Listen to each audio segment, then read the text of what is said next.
నా ప్రాణానికి ప్రాణమైన తెలుగు ప్రేక్షక దేవుళ్ళందరికీ నమస్కారం. ఈరోజు నా జీవితంలో ఎంతో సంతోషకరమైన రోజు. భారత ప్రభుత్వం నాకు పద్మశ్రీ పురస్కారాన్ని ప్రకటించిందని తెలిసినప్పటి నుంచి నా కళ్ళు ఆనందంతో నిండిపోయాయి.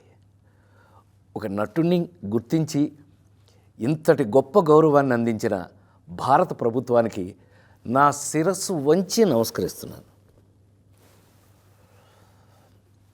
అలాగే నా పేరుని ఈ పురస్కారానికి సిఫార్సు చేసిన ఆంధ్రప్రదేశ్ ప్రభుత్వానికి, పెద్దలందరికీ నా ప్రత్యేక కృతజ్ఞతలు. కానీ నిజం చెప్పాలంటే ఈ అవార్డు నాది కాదు, మీది. 48 ఏళ్ళుగా నన్ను ఒక నటుడిగా మాత్రమే కాకుండా మీ ఇంట్లో ఒక మనిషిగా, మీలో ఒకడిగా గుండెల్లో పెట్టుకుని చూసుకుంటున్నారు.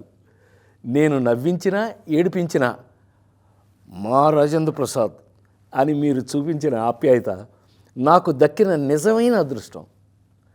ఆ ప్రేమే ఈరోజు నన్ను ఇక్కడ దాకా నడిపించింది. 2 తెలుగు రాష్ట్రాల ప్రజలు నన్ను సొంత బిడ్డలాగా ఆదరించారు. మీ రుణం ఈ జన్మలో తీర్చుకోలేను.